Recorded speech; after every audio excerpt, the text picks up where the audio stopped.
dengan NIM akhir 265. Perkenalkan, nama saya Tria Safarina Rizmansyah dengan NIM akhir 289. Perkenalkan, nama saya Imroatun Karimah dengan NIM akhir 253. Perkenalkan, saya Ziadatina Yumi Agustin dengan akhiran NIM 278. Perkenalkan, nama saya Rea Ardelia Nostoriza dengan NIM akhir 240. Perkenalkan, nama saya Alifia Amelinda dengan NIM akhir 264. Perkenalkan, nama saya Lira Yufi Dewiana dengan NIM akhir 287. Perkenalkan, nama saya Najwa Awalendriansyah dengan NIM akhir 260. Kak, boleh tanya-tanya sebentar nggak? Ya boleh Kak. Kakak tahu nggak sih apa aja isi dari Piagam Jakarta yang dihasilkan oleh BPUPKI? Itu tentang rumusan awal Pancasila ya Pak, misal kayak ketuhanan, kerakyatan, kemanusiaan, gitu ya Kak. Iya benar. Iya. Makasih ya Kak. Iya, sama-sama. Kakak tahu nggak sih siapa saja anggota BPUPKI yang berperan penting dalam penyusunan dasar negara? Setahu saya itu Soekarno dan Mahathir. Makasih Kak. Mas permisi mau tanya. Boleh. Mas tahu nggak apa rumusan Pancasila menurut pendapat dari Muhammad Yani?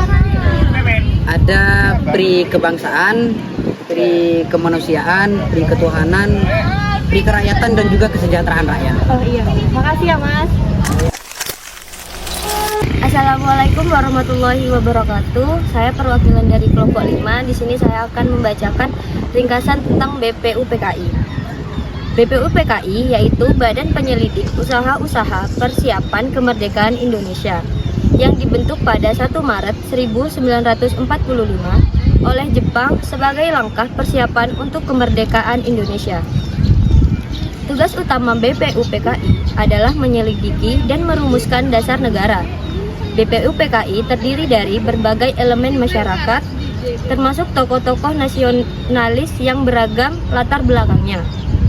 Pada sidang pertama, yang berlangsung dari 28 Mei hingga 1 Juni 1945, BPUPKI membahas pokok-pokok dasar negara yang diusulkan. Dalam sidang ini, Soekarno mengemukakan konsep Pancasila sebagai dasar negara yang terdiri dari 5 prinsip. Yang pertama, ketuhanan, yang kedua, kemanusiaan, yang ketiga, persatuan, yang keempat, kerakyatan, dan yang kelima, keadilan sosial.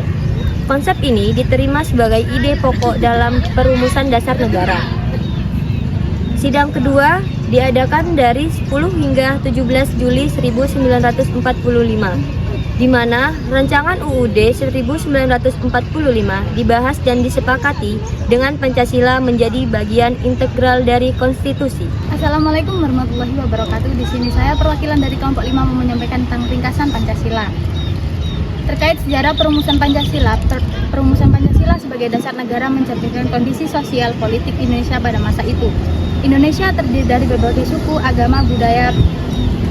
Pancasila dirumuskan untuk menciptakan kesatuan di tengah keragaman ini dengan menekankan pentingnya toleransi dan persatuan. Pengalaman panjang di bawah penjajahan, terutama oleh Belanda dan Jepang, memicu kesadaran akan penuhnya kedaulatan dan keadilan. Pancasila diharapkan dapat menjadi fondasi yang melindungi hak-hak semua rakyat Indonesia. Pancasila muncul dari pemikiran tokoh-tokoh nasionalis yang terlibat dalam penegakan kemerdekaan. Nilai-nilai Pancasila mencerminkan aspirasi rakyat untuk merdeka, berdaulat, dan berkeadilan.